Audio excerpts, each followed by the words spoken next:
The next thing I want to talk about is skin in the game.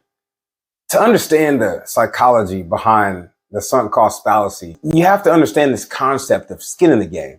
And I'm sure you've heard the term before, skin in the game. You got to have skin in the game. It implies that you have something to lose if things go poorly, or something to gain if they go well. If things don't go well, though, it's like having a front row seat to your own demise. When investors have a personal stake in a stock, they're more likely to cling to it, despite all of the evidence that the stock is overvalued.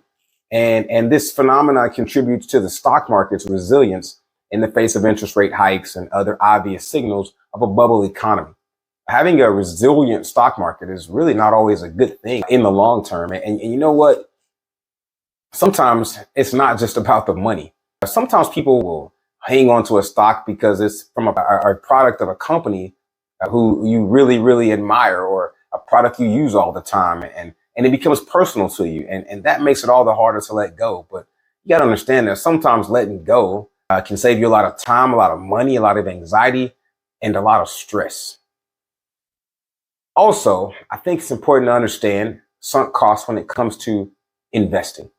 We all know that becoming an active investor in the stock market comes with its fair share of anxiety and stress. And how does sunk costs affect investing? Okay, let's get real. How many of us have held on to a losing stock, praying for a miracle, hoping that it's going to just somehow shoot up in value? Me, I'm guilty as charged. And here's the thing. Most times that miracle never comes, and it's hard to face the music and cut our losses and analyze what went wrong and try again. But some people say, well, that's a quitter's mentality. You should have just held. Is it even a good mentality to have when you're investing? You can just walk away when things go bad. Well, that's the $1,000,000 question. And sometimes knowing when to walk away is just as important as knowing when to stay. But does walking away when things look hopeless show something negative about your character? Well, let's talk about that.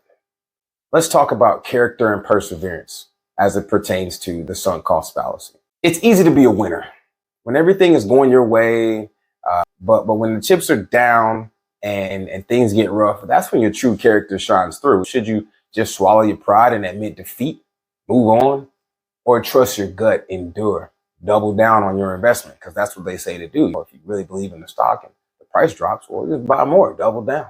Well, that's the real test. And I'll tell you, character and perseverance are directly connected to how a person might view whether or not to hold or to fold when it comes to investing.